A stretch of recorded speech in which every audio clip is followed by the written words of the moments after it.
She cheated, I left, but she won't leave me alone. Pretty much what the title says, but obviously I should provide background to the situation. Okay. I've been with my ex-girlfriend, Vanessa, for the past 5 years. We met at a convention for one of our hobbies, started just talking about the hobby itself, with no other goal in mind. We started dating when she confessed that she liked me as more than a friend, and it was mutual. I just kept quiet because I didn't really want to ruin the friendship and I wasn't really expecting her to be interested in me. Dated for about 2 years steadily before we moved in together. Our families meshed well together, our friends mingled and we all became one big mixed social circle. That was a surprise because we both come from very different financial backgrounds, me being raised in poor/middle class kind of finances, Vanessa and her friends and family being really, really rich. Everything was great for the past 3 years, except when she cheated. Vanessa cheated on me with some random guy. I don't even honestly know why nor do I really care to find out. I found out a month ago because I took her phone to call up a friend since mine was inoperable at the time. First thing I saw when I unlocked her phone was a message popping up about how some guy loved that ass bouncing on him the day before. I'll spare you the emotional turmoil I briefly went through. And I'll admit I just put the phone down, told her I was leaving without telling why, and I could see she was confused about me just going out like that. I just didn't want to do something I'd regret, because I did have anger issues in the past, but have mostly worked past those. She probably found out I saw that message, but since my phone was still in the apartment, there was no one way to get in touch with me. I literally just walked around the city for hours until I was so tired that I felt like falling asleep on my feet. Went over to a friend's place, stayed with them over the night, and the day after I got over to our apartment and talked it out with Vanessa. I told her I wasn't going to be in a relationship with a cheater and that was that.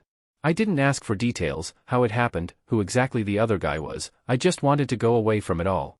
She wasn't looking to oblige me, crying hysterically, blaming herself, hitting herself in the head because she was, and I quote, a stupid cheating C*NT, begging me not to go, that she would do anything to try and fix this. The whole thing just made me even more uncomfortable to be around her, and there was a scene in front of our apartment when our neighbors came out to see what the noise was about. I did manage to get away, but it was unnecessarily complicated with drama.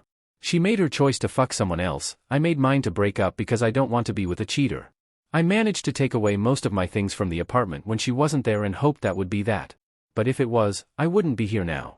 I mentioned before Vanessa and her family are rich. She's now using her, and I presume her family's, money in not giving me a single day of some kind of reminder of her. Either I'm getting gifts sent my way at my workplace or I'm getting letters in the mail and packages. Or she just hangs out with one friend of hers somewhere where she knows I am. I have no idea how she knows, and this is making me feel paranoid because I keep thinking she might have someone following me, trying to get me to talk with her. I have tried talking with local police on the matter, but have been told in not so many words that her family would make sure nothing would be done about it. Props to the cop for being honest about it, but they could do their job instead. I want to heal. I want to move on. But she's not letting me, and I don't have enough money to just move away somewhere else. She's already blocked or ignored on every possible media I have, but strangely enough she's not trying to get to me through them anyway. Friends on the other hand are. Every friend she's got, and she has plenty, has asked me to just meet up with her, hear her out or something else like that. But I'm so tired of that. I'm tired of this kind of shit. I just want it over with. I don't want to hear her speak. I don't want to see her. It won't do me any good. So please, can anyone here help me? How do I move on from someone who won't let me and who has absolutely both the time and money to keep doing it indefinitely? Do I give her that one meeting she wants from me? Would that even help? I'm not from USA or some other first world country, so I pretty much have no legal recourse. Update. There were tons of advice in the thread and a lot of support for the shitty situation I was in, and I want to thank you all for trying your best to help me. In the end, I set up a meeting with my ex's mother, whom I'd mentioned in one of my posts when I was replying to people about this whole thing. It was roughly a week after I'd made my previous post. She knew why we were broken up, and completely backed up my decision to break up with her daughter, seeing how much it hurt me. It meant a lot to me, and I guess I never really appreciated her mom being so friendly with me while we were together. I explained to her what had been going on since the breakup. She only knew that the ex was trying to get back together with me, but she didn't know about her showing up at any place I went out, her friends badgering M, or the letters and gifts being sent my way constantly.